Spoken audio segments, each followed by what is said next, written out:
So we're going to cover ALS, the ALS algorithm on this session. Just a little bit of an overview. This is the revision series we're doing. So today is the ALS algorithm. We've already done poisonings and overdose and acute arrhythmias last week. The ALS algorithm today, and then acute back pain tomorrow, followed by the rest. So today we'll be covering a bit of an introduction to the advanced life support algorithm, the adult one. We're not going to go through the kids one, and some key information for exams. Just a little note, obviously this isn't an advanced life support course, so the main aim of the session really is to just give you a bit of an insight and help you with your exams more than actually talking you through the entirety of the ALS course. So just a bit of a basic introduction as such. So we'll start with a case study and then we'll work through it as we go through the session. So you're an F1 on the medical ward. You're called by a nurse to see a patient urgently who's not responding to them. It's a 77-year-old chap that earlier had been complaining of a little bit of chest pain a short while ago. And you go and you don't know anything about the patient. You go to see them and they appear motionless. So what would be your next steps when you're stood at the end of the bed?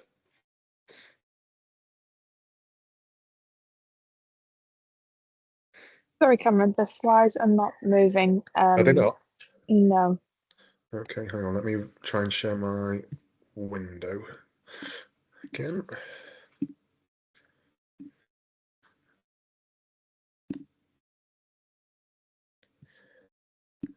Can you see the screen now?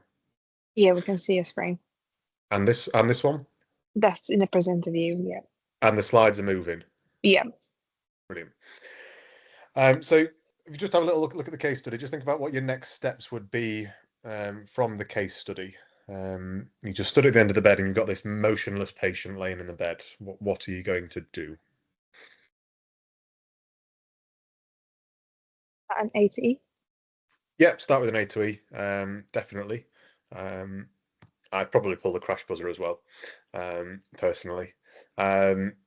So we'll go through what the next steps are, but the key bit of information I want to get across on this presentation and the key bit for your exams is that early identification of cardiac arrest, early CPR, and early defibrillation are the three most important things. The other things that we're going to talk about are more adjuncts and add-ons to life support. Those three things on the screen are the most important things to consider. So yeah, when you go up to the patient, first thing you're going to assess is the airway. Is there any noises? Is there an obvious obstruction? You're going to try and open the airway with your head tilt chin lift. Just have a little look in the airway, see if there's anything blocking it. Then you're going to move on to your breathing. Look, listen, feel for up to 10 seconds. So try and bob your ear to the patient, have a look down the chest, see if the chest is moving. This sort of concept of agonal breathing comes up quite a lot. If you've seen it, you will know what it is. It's quite difficult to describe, but it's more inadequate breathing, which is why this is a snapshot from the ALS algorithm, this particular image. So they put an emphasis on not breathing normally, which is pointing towards this agonal breathing. There's some good videos on YouTube that demonstrate agonal breathing really, really well. And then once you've done that in a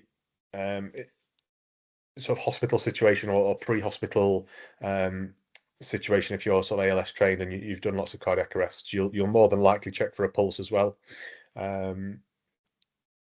Checking for a pulse, you need to make sure it's a central pulse. Don't be checking for a radial pulse to identify cardiac arrest. You need to be checking for a carotid pulse or a femoral pulse.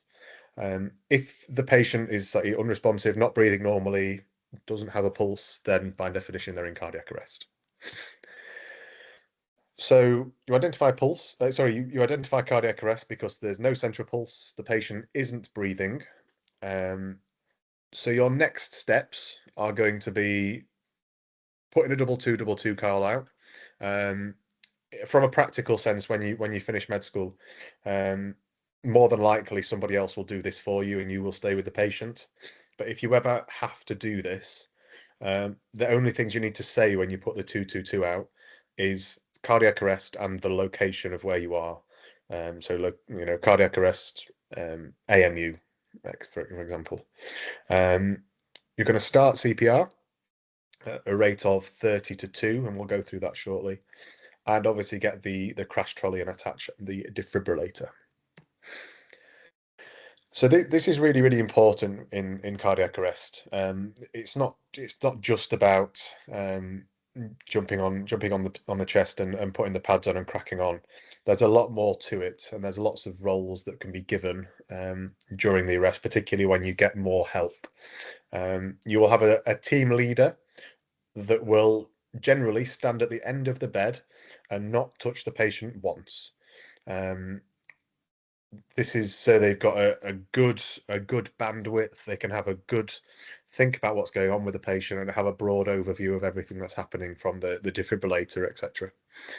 You'll have 1 or 2 people on compressions, a designated person on the defibrillator, someone that's going to do IV access and your drugs.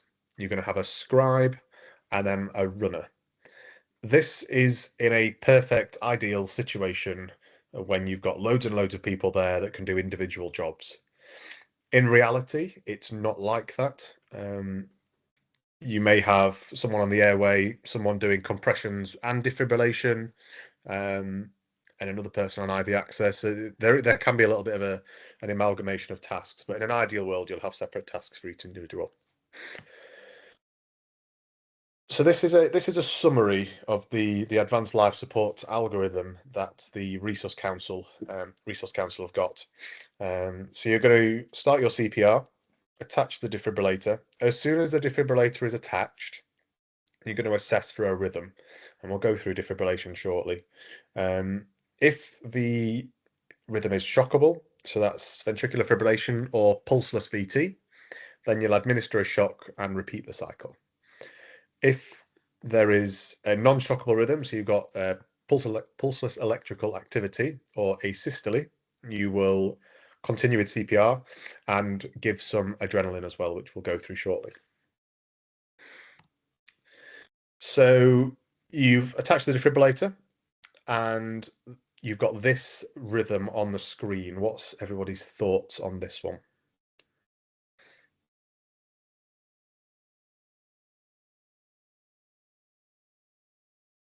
It's shockable at least, but I can't tell if it's VF or VTAC. I think it's probably VF.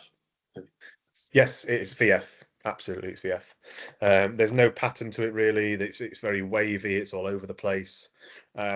VT won't be as fine as this. So this is quite narrow, as in the complexes aren't very tall. VT tends to be very tall, regular complexes, rather than this sort of irregular wavy pattern with ventricular fibrillation. Both are shockable rhythms. Just remember, VF is never associated with a pulse. VT can be associated with a pulse, so you just need to make sure the patient doesn't have a pulse before you go along the cardiac arrest rhythm. So looking at safe defibrillation then, so you've identified this cardiac arrest, you've identified this ventricular fibrillation on the monitor. So what's the actual process of providing a safe defibrillation shock? So as soon as you've got the defibrillator attached, you want to pause the compressions, and the rhythm will show on the screen here if it's a manual defibrillator, and you've got it in manual mode. Have a very quick look at the monitor, quickly identify that there's ventricular fibrillation on the monitor. In this particular case, you will then want to ask for the oxygen to be removed. So take it off the patient's face and point it away from the patient. And we'll go through that shortly. Charge the defibrillator. Whilst the defibrillator is charging, continue the CPR. The person doing the compression should be the only person touching the patient at this point. You then shout stand clear, have a look at the patient all the way down, top, middle, bottom, make sure nobody is touching the patient, and press the button whilst looking at the patient to ensure that nobody's touching them. As soon as the shock has been delivered, resume CPR and put the oxygen back on. There doesn't need to be any delay. So this whole process should take about 5 to 10 seconds. Okay, so it is very, very quick in reality. Just a couple of other notes on defibrillation. You'll all be aware, obviously, where the pad placement generally is. You go for the anterolateral approach, so one on the right-hand side here, and then on the left lateral position. You may have read about this concept of stacked shocks, where you give 3 consecutive shocks. This should only be done in a witnessed, monitored cardiac arrest with a defibrillator immediately available. So if you see this, generally you will see this on the coronary care wards if you've got a patient attached to monitoring that goes into arrest, or potentially in A&E if you've got a deteriorating patient that's already on the pads and then goes off whilst they're on the pads. But generally, in 95% of cardiac arrests, you won't do this because the patient won't be on monitoring. Another thing to consider is this concept of recurrent or refractory ventricular fibrillation. So this is where the patient is in ventricular fibrillation after 3 or more shocks, or they keep returning to ventricular fibrillation in and out. Resource Council suggests you start escalating the shock energy to start off with. And if it's still persistent, you can consider alternate pad placement. So the anterior posterior positioning, which you'll be aware that can be used on children. It doesn't say you should do that. It just says you need to consider that. Generally, that will be a decision made by a senior decision maker in the arrest, whether it's a consultant. So just going back to our patient then, we've got a cardiac arrest. We've given 1 safe shock, and we're currently in this second cycle, this 2-minute cycle of CPR. Currently, we've got bag valve mask ventilation. So what are your thoughts? So you're stood at the end of the bed. You're leading this cardiac arrest at the moment. You've got a nurse on compressions, and you've got another F1 doing the bag valve ventilation on the airway. So what are your thoughts now when you stood at the end of the bed? You're the team leader. What are you going to get done in this next 2 minutes, or try to get done? I mean, if you haven't already got access, then to get access, Absolutely. maybe considering like the 4H's, 4T's about what might be underlying the cause. Brilliant. Absolutely. IV access, 4H's, 4T's. Yep. Anything else you want to consider?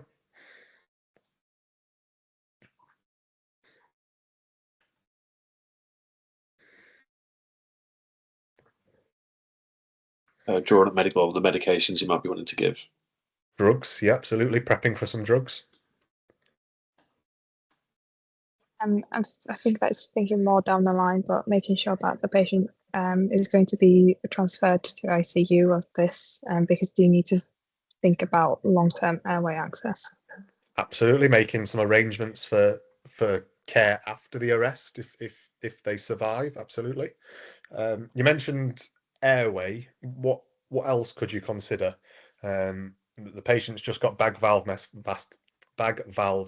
ventilation at the minute. So what is there anything else you could consider? Adjuncts and like Goodell's, or if it's stable, or further airway. Absolutely, yeah. So I was going to say like ETT if you want to get a closed airway, so you don't have to keep taking it away. Correct. Yes. So think about upgrading that airway. These are the ones that I popped on. So yeah, you pretty much got all of them. Think about the airway. Does it need upgrading? We'll touch on that. Vascular access, reversible causes, drugs, and then starting to think about what drugs we need to get drawn up and when. So just have a little think about that. And your glucose as well.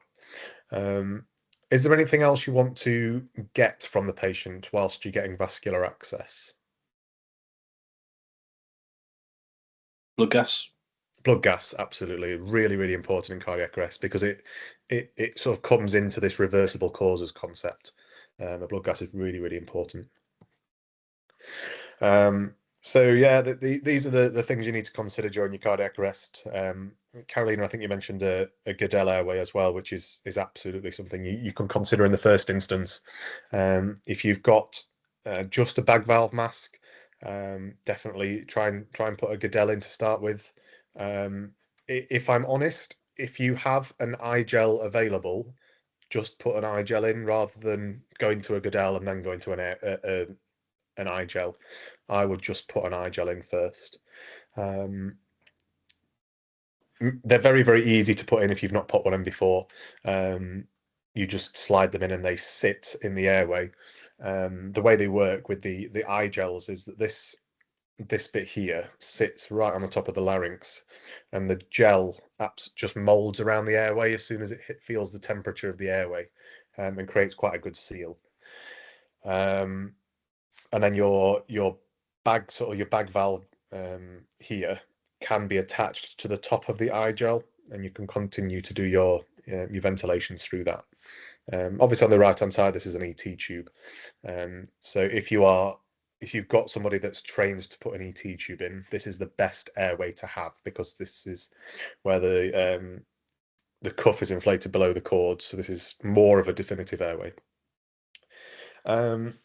Someone mentioned about the concept of continuous compressions and not having to stop and do the 30 to 2. What airway can you do that with?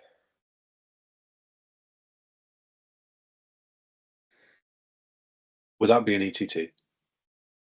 So you can do it with an ETT, and you can do it with an eye gel as well, actually, in cardiac arrest. It's classed as a sealed circuit in cardiac arrest. The concept of sealed circuit just means that you haven't got oxygen leaking out from the system. Because the reason you need to remove the oxygen in cardiac arrest is because there's a theoretical potential for sparks with the defibrillator, and you don't want that mixing with high flow oxygen, because there's the next sort of an explosive risk. But with the eye gel and the ET tube, this is a closed circuit, so you can just give continuous continuous breaths. So you sort of breathe the patient around 10 per minute, so every 6 seconds or so, and the compressions can be continuous.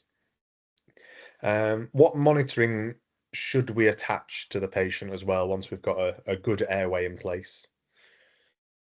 ECG. Sorry? ECG. ECG,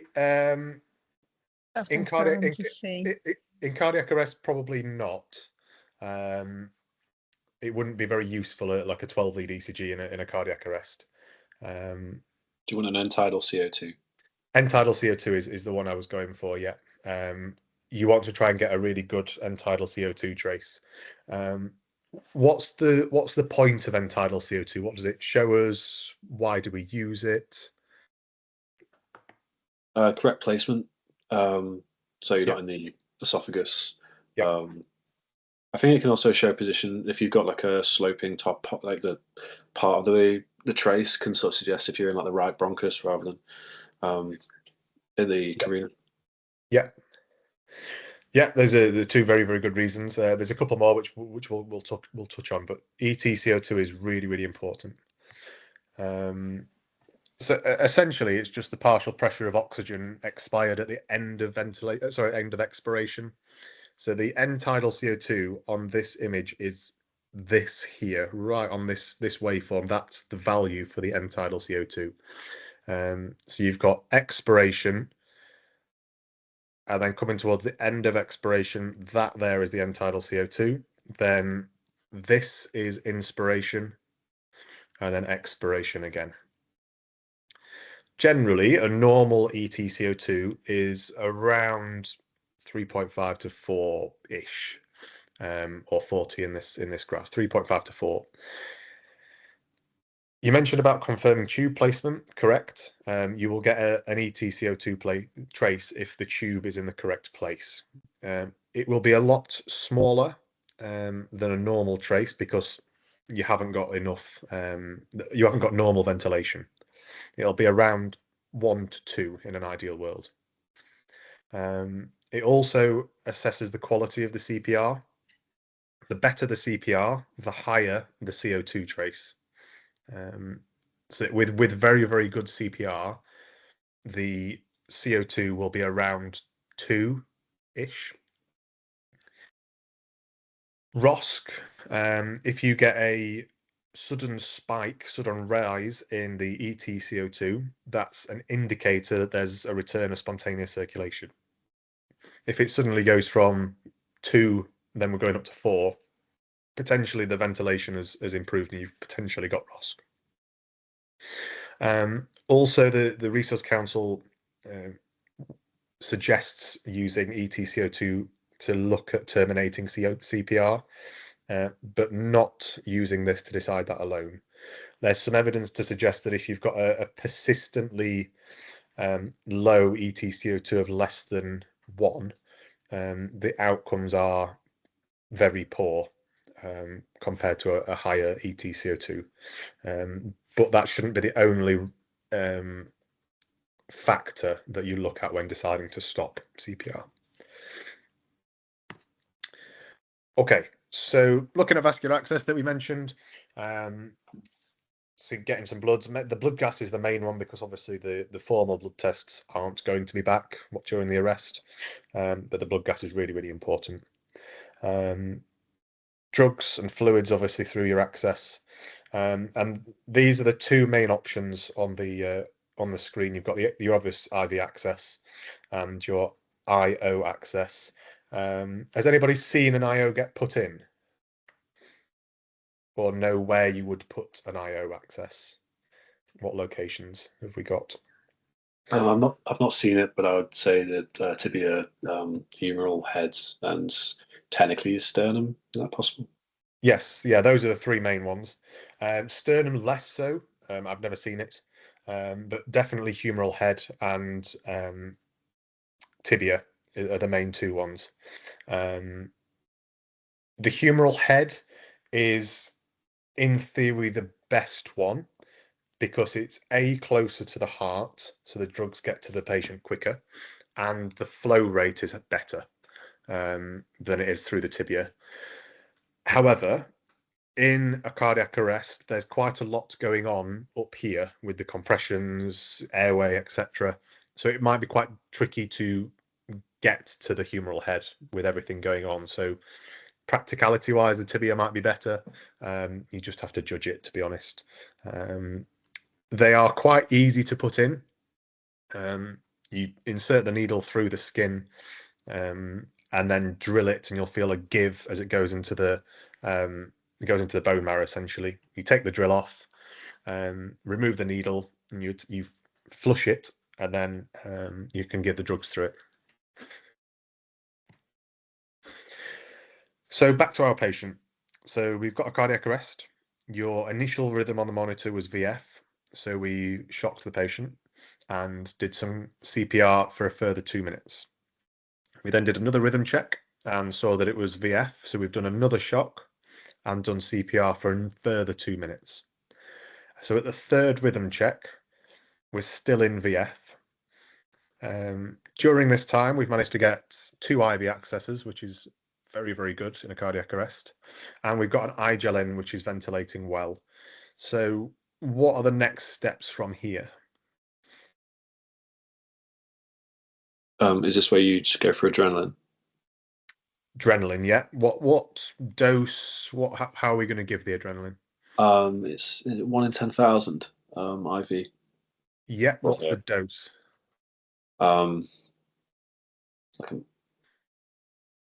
It's not like a milligram. No, I don't know the dose. Yeah, you do 1 milligram. Okay. Yeah, 1 milligram of 1 in 10,000 adrenaline. And what's the other drug we can give at this point?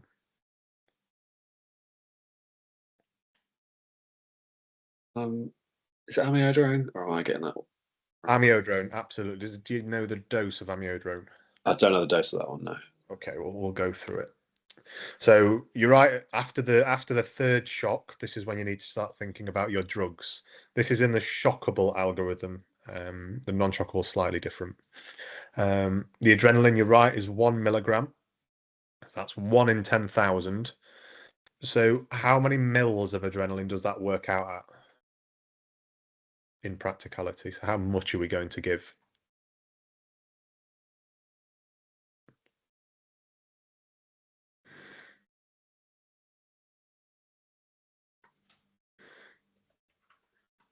I'm not off the base of the calculation because I can't do it off the top of my head, but I'm assuming you do like a bolus push of like 10 mils or something like that. It is 10 mils. Yeah, that's exactly what it is. It's a bolus of 10 mils. 1 in 10,000 is obviously 1 gram in 10,000 mils, which is 1,000 milligrams in 10,000 mils. If you divide that down, it works out at 1 milligram in 10 mils. So you get they tend to come in pre-filled syringes. So you just give it as a bolus followed by a flush in a large cannula. You give that, you're right, after the third shock, and then every 3 to 5 minutes, which in practical terms works out at every other shock. Every round is around 2 minutes, and then by the time you're giving it, it probably is around 3 or 3.5 minutes. The non-shockable rhythm, the adrenaline is given as soon as you've identified that it's non-shockable, and then every 3 to 5 minutes. So that's the difference, and that will come up in your exams. It's very, very easy to ask questions on the drugs in cardiac arrest and when they're given. I think we had one in our exams, definitely. They gave us a scenario, said that it's a shockable rhythm, you've had 3 shocks, then what are you going to give, etc. The amiodarone is 300 micrograms. Again, you give that as a bolus. You only give amiodarone in the shockable rhythms, so your VF and pulseless VT. You give it at the same time as the adrenaline after the third shock. And you can consider a further dose of adrenaline after the 5th shock, but the dose is halved. It's 150 micrograms after the 5th shock, and then you don't give it again. Again, that's something that can come up in exams because it's quite a high yield question. It's quite niche within the ALS algorithm. The other drug you can consider in special circumstances is thrombolysis. So we give a bolus of alteplase followed by an infusion over around 60 to 90 minutes. If we're giving thrombolysis, we're sort of committing ourselves to an hour and a half of CPR after we've given it. In what circumstance would we be giving thrombolysis to a patient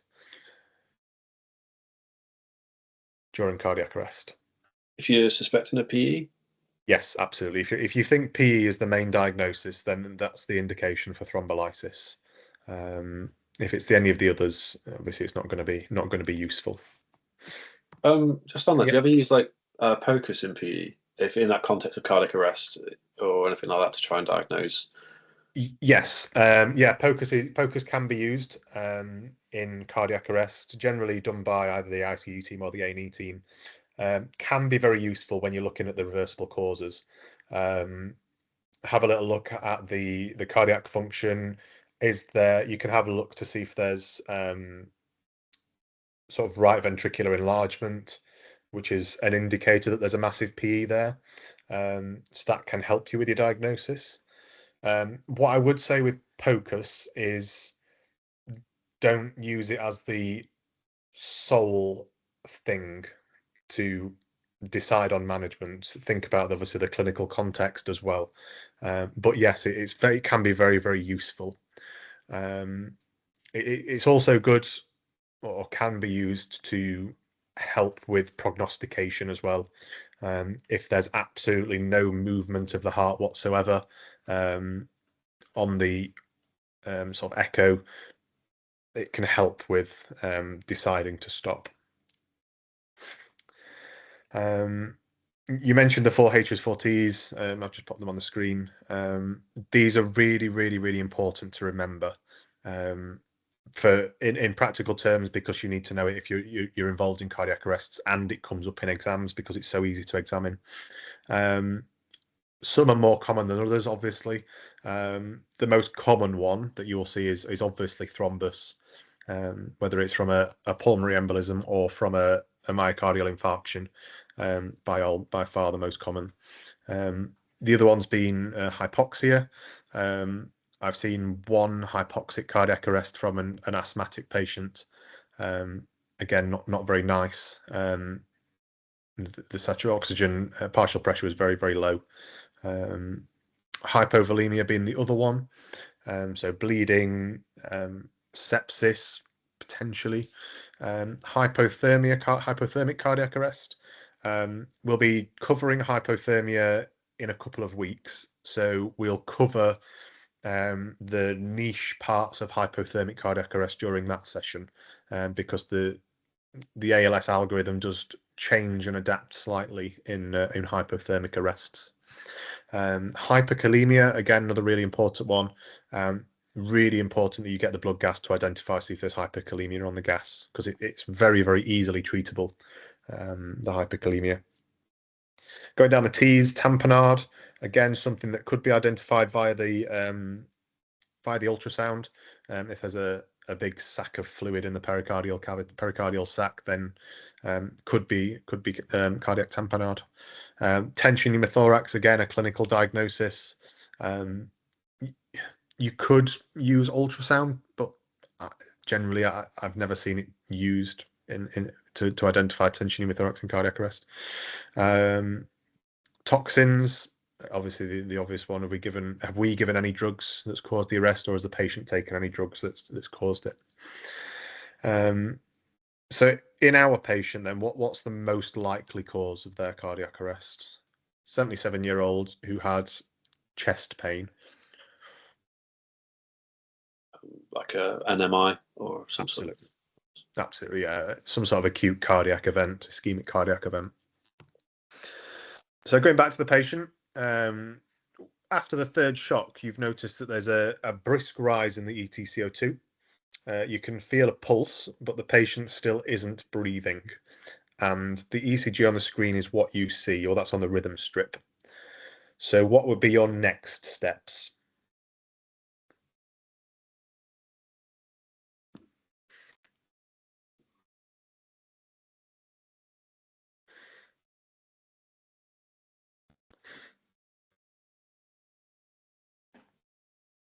Carry on Just a quick question.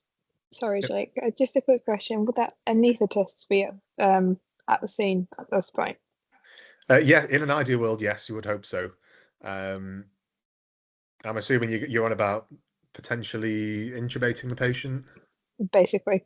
Yes. Yeah, more than likely you'll have if you're in an in-hospital cardiac arrest, you'll have the anaesthetic ICU team there. They'll probably have already intubated the patient during the arrest, to be honest. But if not, then yes, it's a very, very good time. If the patient's not breathing or not making any respiratory effort and they need an EtCO2 to maintain the ventilation, then yes, it's a very good idea. Obviously, if they start breathing, then obviously not. But definitely in this particular case, I would think about an ET tube. Anything else you want to consider?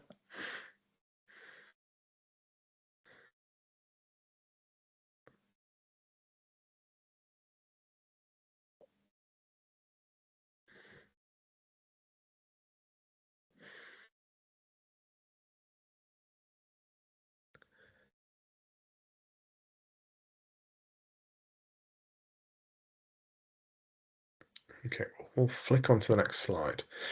So post-resuscitation care is really, really, really important. It's very easy to think that you've done this, this cardiac arrest, very, very high intensity. You get a pulse and you're like, yes, we've got a pulse, and you forget about the basics, because you think, oh, we've got a pulse back, that's fine, we can just, leave them. But that's absolutely not the case. As soon as you've identified that you have return of spontaneous circulation, you reassess from A to E. Your airway, have you got an airway? Is the patient breathing by themselves, or do they need an upgrade to their airway? What's their ventilation like? Have a listen to their chest. Is there a pneumothorax there that you've not identified during the arrest? What's their blood pressure like? Do they need some fluids? a 12-lead ECG for every single patient, because this will help with your reversible causes. A 12-lead ECG is completely pointless during cardiac arrest because it will just show you the rhythm that they're in. But once you've got a rhythm associated with a pulse, and you've got a pulse, then an ECG is really important. You want to repeat the blood gas, and then you've got something to compare it to. Is there an improvement? Which more than likely there will be. You want to aim for normothermia, maintain the oxygen saturations, and then obviously identify and treat the cause of the arrest if you haven't done it during the arrest. This ECG here is showing what?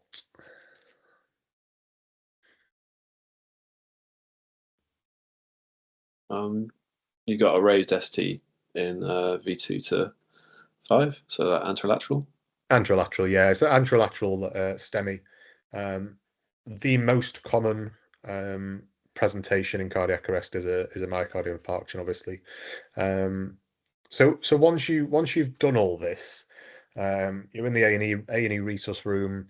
You've got this ECG in front of you. Patients post ROSC cardiac arrest. They're on the ventilator now with the ICU team. What are you going to do?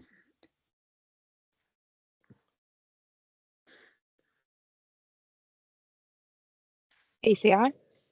PCI, yes, absolutely. Get in contact with the PPCI team and try and arrange that. If, for example, you have an ECG that looks like this before the patient arrests, if you're in a centre that can do it, you can do PPCI during a cardiac arrest. I've never seen it done personally, but it does happen. It happens more often pre-hospitally. So if the ambulance crews have a patient in cardiac arrest that is more than likely a cardiac cause, then they can take them straight to the PPCI unit and do the PPCI during arrest. But this patient who's post-ROSC will also need PPCI. So just some final notes. As I mentioned right at the start, early CPR defibrillation is the most important. The rest of it is adjuncts. Those are the two most important things. Considering mechanical CPR, particularly if you're sort of in it for the long run, you're using thrombolysis, you've got refractory VF, definitely consider using mechanical CPR. Not because it's better than sort of manual CPR, but more if you're doing it for such a long time, you tend to get fatigue with manual CPR, which means that the quality of the CPR will inevitably decrease. But there's not a great deal of evidence that suggests that good manual CPR is worse than mechanical CPR. Work through your reversible causes, your 4Hs and 4Ts. The post-ROSC care is really important.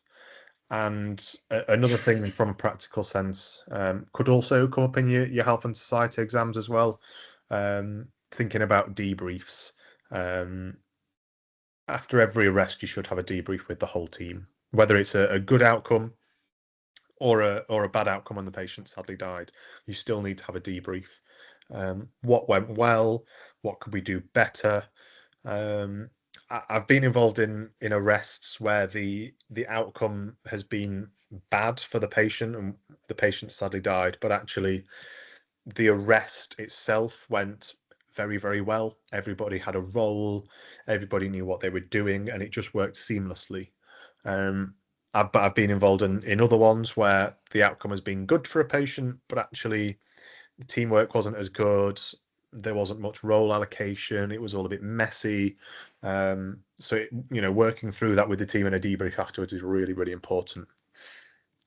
Okay, so that was quite a quick introduction, obviously, to ALS. But I hope it was useful. I just wanted to pick out the key points. Any questions from you guys? Not from me, but that was really good. Thank you.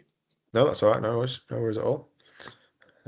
I just shared the QR code. Even if you are watching it as on our YouTube channel as a recorded session, please do the QR code for us. It'll be very useful for Cameron as well.